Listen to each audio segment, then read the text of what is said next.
Obviously, Utah's athletic director was not happy after Saturday's game, saying it was stolen. But was he so unhappy that Utah would explore ways to exit the Big 12? It's possible. This is a Locked On Big 12, Locked On Utes crossover.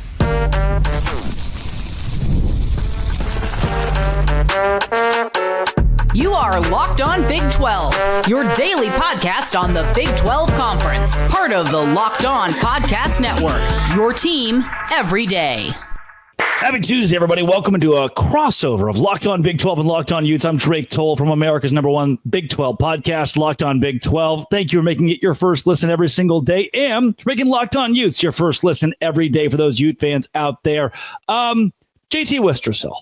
Hey. Let's start with whether or not Utah would actually explore exiting the Big 12, because I know we talked in the preseason that if the Big 10 calls tomorrow, Utah is assuredly gone. That takes on a whole new life after Mark Harlan's comments and his quasi-retraction this weekend. We'll also get into, would you bring your kids to a Holy War game? Let's go a little Q&A on what this rivalry is and if it's toxic or just a good old-fashioned college rivalry. And did BYU pass the torch?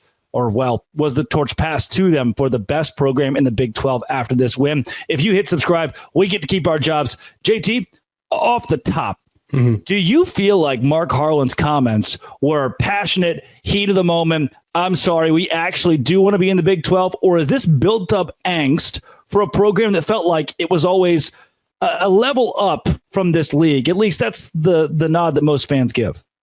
I think Mark Harlan lost to school. I do not think there is anything about Utah going to the Big Ten or anyone else. And look, even if Utah wanted to, that invite is not coming anytime soon, because what happened to the Utah brand? It's on a downward spiral right now. Can bounce back next year if you do some good things, but this is not a program in a good spot. Lost 5 in a row. Some of those losses to, Houston's looking at making the loss that Utah had to them look better, right? But just not good losses if you want to build your brand up to the level of a Big Ten one.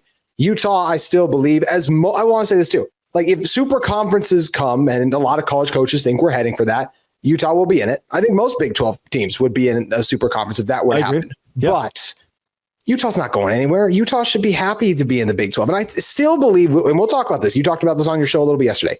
Most Utah fans, you got to interact with a lot of Utah fans, so you can vouch for this too, are happy to be in the Big 12. I've enjoyed the new rivalries, and I haven't always enjoyed the outcomes of the games, but I think it's been fun, this new chapter in the conference. I don't like living in the past.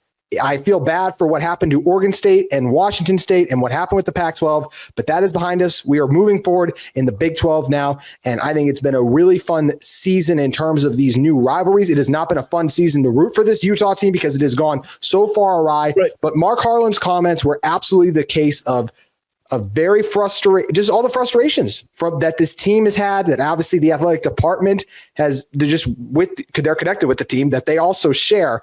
That's what this was. This was not, hint of Utah trying to exit. They're not going anywhere. Yeah. If somebody has been under a rock for 72 hours, wow.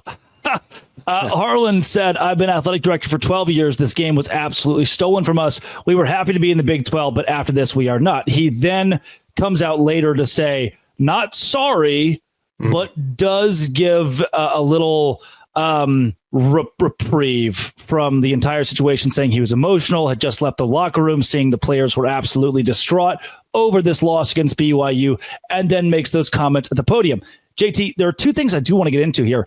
And one of those is fan reaction, where a lot of Utah fans have said, hey, we're embarrassed. We're sorry on behalf of our athletic director. I've seen some great sentiment from level-headed Utah fans, as many of them are. But I do want to stay here with Harlan for a bit. Do you think on the inside of this athletic department that there is at least a conversation of, gosh, do we have any other option? Because being in a conference with BYU, being in a league like the Big 12, what else could we do to grow our brand outside of not the shadow of BYU, but attached to BYU? Never say never on universities looking to leave. And that is not a source. That's just, hey, we're here in college football. Utah's in the Big 12. That's what this is. So it's always possible. But I don't see it. Like we talked about with this Utah team. Talking about Harlan, it's such a frustrating situation. Yeah. As the athletic director, you do not want to become the story. and he is all anyone is talking about. He let his emotions get the best of him. I mean, to be on the field. I want to pause you for 1 second. This is just a great example of what you just said, and then I really would love for you to continue. Can you name the athletic director at UCF? I can't. Admittedly, I can't. And that's a really good thing for UCF. Like, to back your point up, that's not the story. The umpire behind home plate is not the story. The athletic director is not the story, and it shouldn't be. But I think you're right on pace there. I just think it was a really bad look for Harlan to lose his cool the way that he did. I think Mark Harlan's done some great things. People are calling for his job. I think that's going too far. He has put this to help build this program too, right? They have overall athletic department. Yes, men's basketball hasn't always been great. Women's basketball's done some positive things as of late too. So, and football, part of the reason for success is still the athletic director is still attached to that. I understand that's Kyle Whittingham, but I still think Mark Harlan deserves the benefit of the doubt for that. And Utah's experienced a lot of other success too as of late in their athletics. So look, but the football, it was a bad look. He let his emotions get the best of him. He's in front of a mic. He should have apologized for what he said about the Big 12 conference, because that is uncharted territory to have an athletic director openly talking about how he's not happy to be in a conference. Now, I will say the direct quote was, "Tonight, I'm not excited to be in the Big 12. To me, that was his frustrations on that night. That is not him saying, and I do understand how this has been slightly taken out of context, because the way he presents it, it's pretty easy to assume like, okay, he meant that as in he's not happy in the Big 12. And look, right now, no one's happy with Utah, right? Like, this has been a disastrous season, but I do believe that Utah is happy to be in the Big 12. Maybe there was some frustrations of like people wanting to keep the Pac-12 together, but once again, that's in the past. Also, I really don't like the game was stolen from us. Yes, there were some questionable calls as a Maya Vaughn one. We've heard the debate range all over the place. I think the offensive holding on Landon King, the drive before, that's the hold that I really don't like. I think that is a bad call. Yeah. But no matter what happens, there were so many other plays and chances that Utah had to win this game. You can score in the second half. You don't give up a kickoff return touchdown in the first half. And how about this too? Why in the world is Damian Alford throwing a pass for this team? He hasn't been involved in the offense all season. If you're going to have him in this type of a game and you're going to put the ball in his hands, you think he's going to make the decision not to throw the pass downfield? No, he wants to make a play for this team. There were so many poor coaching decisions, players not executing in key spots. This game was not stolen from Utah. Utah had several chances to win it. They failed to do so. Could some calls have gone their way and they still gotten lucky? Yeah, but they let BYU back in this game. Several opportunities to score and try to put the Cougars away. They didn't do it. And at the end of the day, Utah deserved to lose this game because of their own mistakes.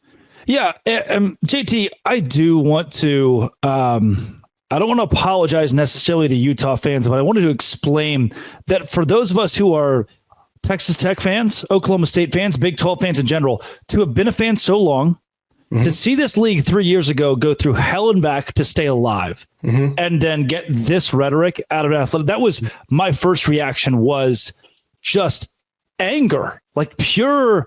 I was so upset that this team that had just come to the Big 12 after being what many fans thought was snubbed by the Big 10, their athletic director would give that sentiment at a podium about this conference that so many of us love, truly love. And it also was a bit of a burn to me for the amount of Utah fans that I've tried to stand up for. And that you and I have had the conversation of the 5% that ruin it for the 95%. Now that 5% was represented by the athletic director. And that is a very, very tough look to get over when so many people like yourself have tried to defend Utah coming into the Big 12 after they had necessary and appropriate arrogance as they were the preseason number one team as voted by the experts, by the media. JT, I know we're kind of past time here, but is it at all? I mean, do you feel as though there's the majority, I should say, of Utah fans that are on the right side of this, that they deserve some sort of apology from Mark Harlan, or to at least still be, to still have some face saved when it comes to the Big 12's reaction to this? I do believe Mark Harlan should have apologized for those comments. Once again, I think that this is a situation where to Utah fans, honestly, man, like this is a bad representation of so many good fans, dude. I agree with that because like you said, it's not about. Look, Mark Harlan's not thinking about the fans, and that's part of the problem, right? He let his emotions take over. He wasn't thinking in the moment. He was strictly talking about that night. Also, Jake Hatch, friend of the show and just host of Locked On Cougs, made a great point. He was mad at the Big 12 refs. One of those Big 12 refs is a former Pac-12 ref. That's a bad look when you're out there and saying that. And that also just shows like the fire and just the anger that he was dealing with that game. So I really just think this was a mistake by Mark Harlan. I don't think he meant it as a representation of how all Utah fans feel about it, but I wish he would have been cognizant of the fact that, look, not just me, but like a lot of people in trying to fight this narrative, like, no, we are happy in the Big 12. Like, I never tried to disrespect the Big 12 when I was saying that I thought Utah would win this conference. I just consistently said on paper, I thought that Utah was the best team in this conference. When I looked at Utah's schedule, it lined up for them to win the conference. I always said it was possible for them to lose these games, but on paper, I didn't see it. And look, I was dead wrong about all of that. And Utah has face planted. Injuries have played a role, sure, but more than anything, just hasn't gone the way. What do you got there, Drake? The most popular and accurate preseason college football book in the country, Pick Six Previews, Utah, number one in the preseason of the Big 12. And you weren't arrogant. You were just doing your job. Really quick, once again, Mark Harlan should apologize for Utah fans and for everything, because Utah, for the most part, is happy to be the most people. Most people are happy that Utah is in the Big 12. And it's unfortunate that in that moment, he let his rage get the best of him. And there are a few fans that are just going to be mad about everything. But Utah is happy to be in the Big 12. And I'm excited to build these rivalries moving forward once we can move past this. And I understand that's going to take time. Yeah. JT, let's go into the atmosphere on Saturday and whether or not you bring your kids on Locked On Big 12 and a Locked On Youth crossover, part of the Locked On Podcast Network, your team every day. Today's show is brought to you by Roy. Roy is changing the NIL game right now by allowing you to give money directly to your favorite players. You need to download Roy. You've heard us talk a lot about Roy this season, how they revolutionized NIL, but Roy gives you your money back if your favorite player transfers. And this week, I am giving my $100 from Roy to Shedeur Sanders, because Shedeur Sanders stepped up on the road, won a game for Colorado, and kept them in the playoff race. Right now, download the Roy app or join at roy.com, ROY. And spotting Shedeur Sanders, he deserves that money because of what he's done to highlight the Big 12 this season. Download the Roy app. Go to join roy.com today. Use promo code Locked On. Every athlete from every team is right there on the app or on the website. No purchase necessary. Void where prohibited. Go to joinroy.com. Joinroy.com for full terms. Roy, support the players. Change the game. JT Wistersill of Locked On Utes. I want to pass it over to you. I had the opportunity, thanks to good friend Ivan and Philip, who, aka Wild Ute, were able to welcome me into the fold for the Holy War this weekend to experience the complete chaos of Saturday. From the perspective of a Utah fan, I know there are a lot of questions, a lot of maybe even concerns for what it was like to be in that first Big 12 matchup. I'll say this before we get to the fans and everything, Drake, I want to know, watching these two teams in person at this point in the season, what stuck out most for you on each side? BYU's defense is elite. I don't think that we can get around how, sorry, back it up. Utah's defense is elite. I don't think we can get around how truly good Utah's defense has been, honestly, all season long, with a couple of hiccups, obviously, here and there. But they even grade as one of the best in the country. They've moved up to 6th in the nation in defensive success rate based on analytics. The first thing that stood out to me is that Utah has no business being where they are in the Big 12 because of how good their defense is. The offense is what has not carried the load. Making the quarterback change was the right move here. 21 points in the third quarter. All you had to do was show up some little minute bit in the second half, and Utah didn't. Then what stood out for BYU, good football team, we know that. And I don't want this comment to take away from BYU being a good football team. But when folks throw out the term team of destiny, that's it. Still a good football team. Yes, a team of destiny, a team that just is allergic to losing somehow, also can be true without detracting from how solid BYU is as a program. Those two stood out from an on-field standpoint. I appreciate you sharing that sentiment. I wanted to also now move to the fans. This is a rivalry that we've been waiting to have back for a couple of years. What was it like walking up to the stadium, the tailgate lots, all of that? What was it like as the game wore on, especially as it turned sour for Utah late? Yeah, shot ski, man. Pre-game shot ski inside the club at Rice Eccles, right? Felt like I was just immersed in this Utah experience. And then you walk out to the Pig Bus where they're roasting a pig, and has become now, I guess, a controversial Twitter personality. I don't give a rat's butt. I had a beer and some fried or grilled pork, and that's all that I care about.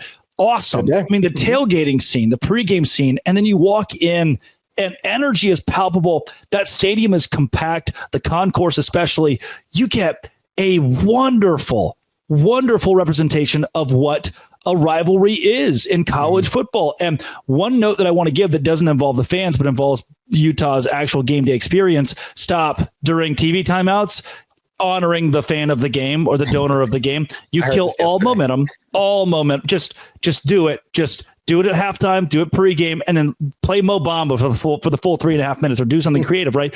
Outside of that, the actual fans themselves. Did I hear F words? Did I see trash thrown on the field? Did I see double birds across the stadium? Absolutely. Did I hear that from BYU and Utah fans? Yes.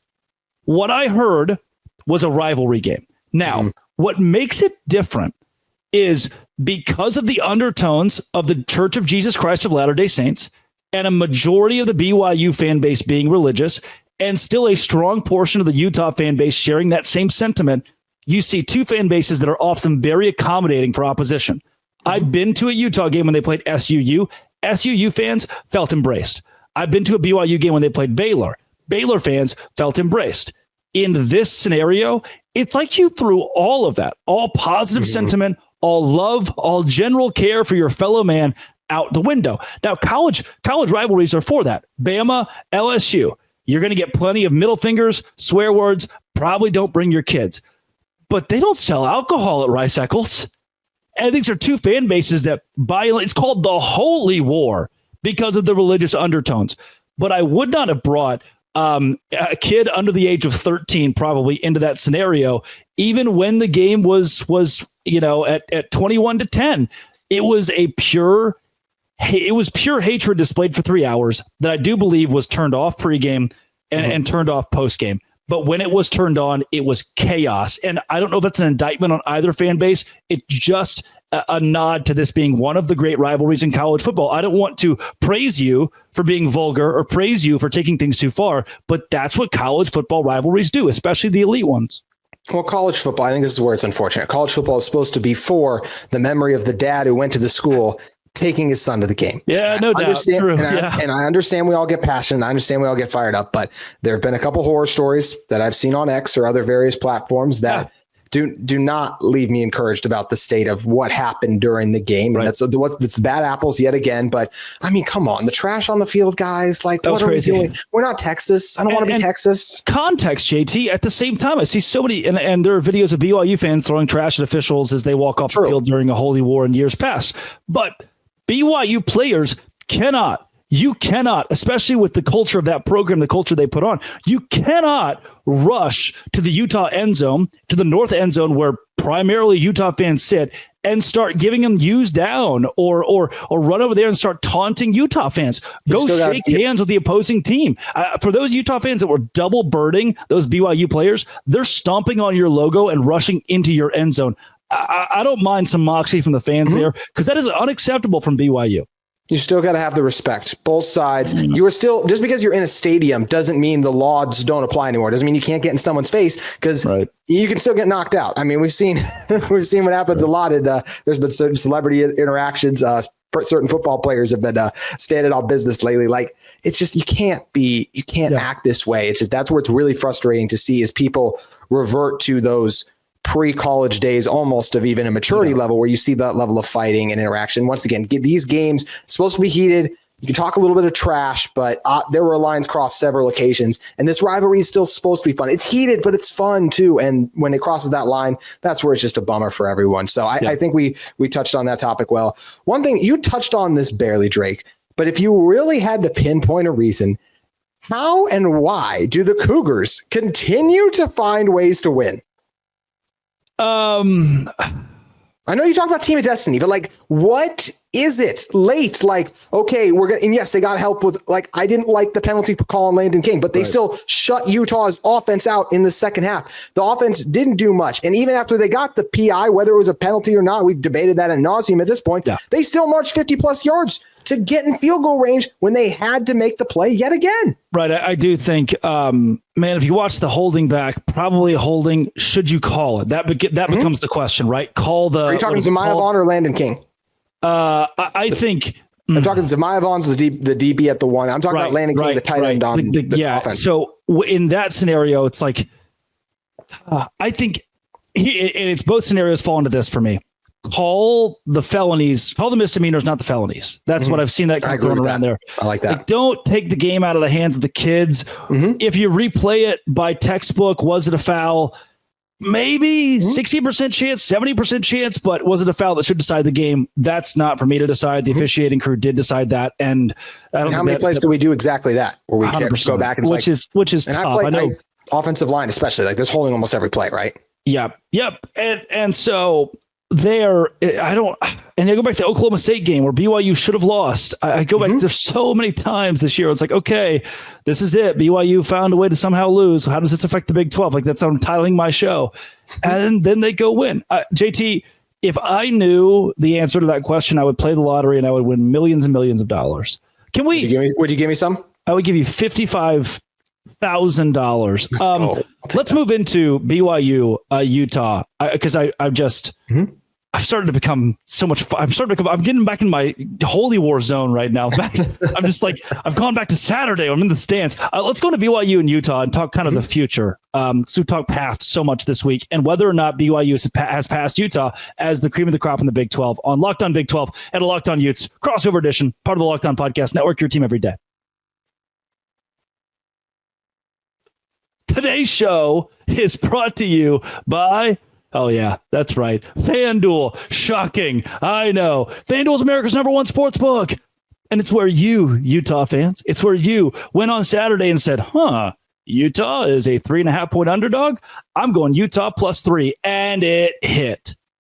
Get ready to tackle the NFL action or the college football action with FanDuel, America's #1 sportsbook. Bet $5, get $150 in bonus bets if you win. You can do it on live bets, too, on the NFL or college football all in one place. You can check live stats and play-by-play, too, to get a hunch and win money. Visit FanDuel.com to join today. You'll get started with $150 in bonus bets if you win your first $5 bet. FanDuel.com. Never waste a hunch and make every moment more with FanDuel, an official sportsbook partner of the NFL. That's FanDuel.com. Visit them today.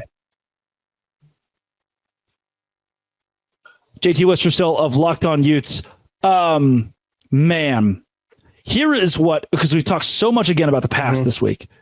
Here is a question that you and I kind of came up with. You posed it a bit, and I really have been pondering this today. Utah, as far as the last 10 years goes, has been a very strong football program, and coming into the Big 12, flex the muscles of a school that should win consistently in this conference. Now, after losing your first home game against BYU since 2006, does it feel like in a row? Yeah. Does it feel like a baton is passed to BYU or somebody else? I mean, can Utah have a leg to stand on come preseason next year and then moving forward past that? No. Unfortunately, I don't think they can. I don't see how. Is there a world that Utah could be in the top 5, maybe with some transfer additions and certain things? Like, if Utah gets one of the best quarterbacks out of the portal, that'd be incredibly uncharacteristic, even if Kyle Whittingham leaves and it's a new quarterback ideology for this Utah team. I don't see how they're top 5. It's been too much of a downward in the Big 12. You're saying, is that right? Yeah, in the Big 12. Yeah, it's been too much of a down. No, I'm not talking nationally. Gosh, I get myself in trouble already too much with preseason predictions on other occasions. So no, I want to make that very clear. BYU is the best program in the state of Utah right now. I don't think that's up for a debate. I made the point last week. If Utah had beaten BYU, I think Utah's claim would have been, hey, BYU is a better team right now, but I'd say we're still the better program since even in a down year, we were still able to beat those guys. That argument doesn't exist because you lost at home, and BYU is having a season for the ages while you are having arguably your most disappointing season in program history. BYU is a better program right now. I'm not ready to say, though, that BYU year in and year out is the best Big 12 program. I would right now give that distinction to Kansas State, who has consistently been at the top of the league. BYU was still a 5-7 team last year. And look, all the credit in the world to the Cougars. Like we said, they continue to find ways to win. Drake, according to your power rankings, who are the 2 worst teams in the Big 12 right now? And don't do the Washington State thing. That was a good joke, but I'm talking for this. I would say you're probably looking at Utah, Oklahoma State. And BYU beat them by a combined 4 points. So that's where it's just like, hey, you're really good. You continue to find ways to win. And right now, BYU is a top 5, maybe even a top 3 program in this conference moving forward. I can't give them the number 1 spot because Kansas State has consistently been there. And I'm not going to overreact to one game in which, yes, BYU throttled Kansas State. I feel like if they played that game again, like this point season, BYU still very might win. I didn't look at that game and then go, oh my gosh, BYU's in a total another class than Kansas State. That was just a series of poor events that led to the score getting out of hand. But I still got to go with, for the year in and year out consistency during their time in the Big 12 Conference, Kansas State at the top, but BYU's in the running. And I give the Cougars a lot of credit for that. Yeah, I think BYU wins a game against Kansas State 6 out of 10 times, maybe 7, but blows them out. Only 1, possibly 2 out of those 10. Here's the big question I have. It's going to be tough for a Utah guy to answer. We've seen it with Kevin Young in the basketball program. They're ready to spend money. Yeah. Formerly, BYU would take the 3-star kid, the local kid from American Fork who plays small forward, or the local kid from Ogden. You just name drop American Fork, by the way. You've been out to Utah 3 times now. Now you're name dropping the high schools. Okay, Dre. I've been out there like 6 times now. I love Utah. I love the Salt Lake area is crazy. Or a kid from Ogden. I could keep going. Do you want me to keep, or from Lehigh, or I can just. That comes in and plays left guard, right? Utah has that same thing, kind of the same vibe of, man, California, Utah, that's the football team by and large. For BYU, you get a better mixture, but still so many Utah players that are mostly overlooked in high school. They go to BYU, they find a way to win. It feels like in basketball, especially, I think football will trend this way. BYU's attacking the portal. They're attacking more unique states, and they're finally unloading the bank. I mean, the dude that has started the Utah Hockey Club is just ready to unload a truck of money for BYU athletics to give their players pretty much whatever they want in NIL. That wasn't BYU 3 years ago. They were let's be the small town kids who have the Jimmer Fredetts of the world and do it and shock the country with our team of misfits that go out there, play the right way and win. My problem is BYU has enough money that when they truly unlock that, they become scary. Because again, JT, this is the truth. There is an entire faith, one of the fastest growing in the world, where BYU is their flagship program. True. And that pipeline is not slowing down, and it's only going to help BYU become stronger. And I don't know how much Utah would benefit from that in this new era where money dominates everything. Well, yeah, I mean, right now, BYU has better NIL resources than Utah, and that's not even just because, unfortunately, the NIL resources allocated by Utah are the players that have been ruled out for season-ending injuries, which obviously very much hurts Utah's case. Look, BYU absolutely has the ceiling to be the best team and the best program in the Big 12 year in and year out, and winning these games even more convincingly than they have in some cases. And they have beaten, they've beaten some of these teams pretty handedly at times and took control, but there's been the occasional letdowns. And that's why we've talked about Team of Destiny before. BYU's ceiling, though, is a juggernaut in the Big 12, is a team that is capable of getting into the college football playoff and going to run. Why can't BYU beat TCU?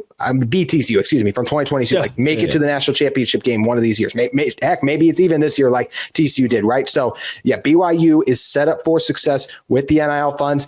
They're a better program right now. They are better set up for success right now than Utah. And that obviously hurts to say, but I do like a lot of things going on with BYU. Well, you've been so complimentary, and I know there are Locked On Utes fans that want some sort of solace here. What does Utah have to do now? I've been watching this team for the past 5 weeks. Kind of hard to find that solace, Drake. Outside the defense, we talked about the defense, awesome, but outside of that, ish. But moving forward from an NIL standpoint, even transfer portal, what does Utah have to change to try to surpass BYU's current very high trajectory? Well, one thing you got to do is you got to hit on the guys you bring in. Damian Alford had 600 yards at Syracuse last year. He averaged 19 yards per catch. And he's throwing more balls than routes he's running against BYU. Don't quote me on that. I don't have the entire route tree, but that is a problem. Cam Rising's injury, it's a big thing. The guys you find, we've talked about this before on the show, you need to keep them healthy. Also, Brant Keithy is another guy, a major NIL contributor. He can't stay healthy. It's also about who you invest in. Utah's not that far off from BYU in terms of a competitiveness team. They should have won the game in many ways, right? So like that's where they're still right there, even if they don't have quite the level of resources as been reported so far. So, but you got to hit on your guys when you don't have the ability to miss as much because you don't have as much NIL resources at your disposal. You have to hit. You can't suffer those injuries, and Utah's done that way too much. So that is where I do think Utah's do a better job in that regard, but they still recruit and develop at a very high level. And Drake, last question I want to ask you on this show is I do feel like this rivalry is in a very good place going forward. This whole situation with Mark Harlan has added extra fuel to the fire, the passion and energy. Some of the players on both of those sides now, they played this year. Guess what? They'll see each other again next year. That was only a couple of holdovers from 2021. Right. I am really excited to have Utah versus BYU back. And I think year in and year out, this game will only continue to rise up the ranks of the marquee rivalries in all of college football. Yeah, there's not another rivalry in the Big 12 that has this level of insanity. And outside fans, I mean, I could tell you about the Charlie Brewer game. That's as I know it. Outside fans probably couldn't tell you what happened between BYU and Utah in 2014. You know, they don't know. To have this legendary of a matchup in your first year in the Big 12, where every fan will point back 8 years from now and say, remember their first game as Big 12 opponents. Is this the Mark Harlan game? Is that what this just became, by the way? I think there's so many things you can name this game. I mean, there's just so many things that happened from the game-winning field goal as time was like the clock is actively ticking. There is no timeout. Field goal goes in. To the penalty, is it a phantom penalty? Should it have been called to Mark Harlan? The Kyle Whittingham chair toss, to BYU players storming the field, like so many aspects where you could just kind of coin that little phrase and people will know what you're talking about. So that is going to ultimately help the exposure of the Big 12. JT, the longest show I've done in years, but gosh, still so much to unpack and so much to talk about when you're looking forward to BYU and Utah in the future. That is long-term future. Where can folks find more of your work? At Locked On Utes on X. You can follow me on Twitter at JT Wistersill. Drake, I know we went long, but it's always a blast, even when we're talking about the unfortunate outcome of Utah versus BYU this year. But there's always next year. This felt like therapy. This felt like therapy for me. It's like, I'm just trying to figure out what on earth happened Saturday. And this has been and always will be. Thanks for making it your first listen every single day. Locked On Utes and the crossover with Locked On Dose Grande.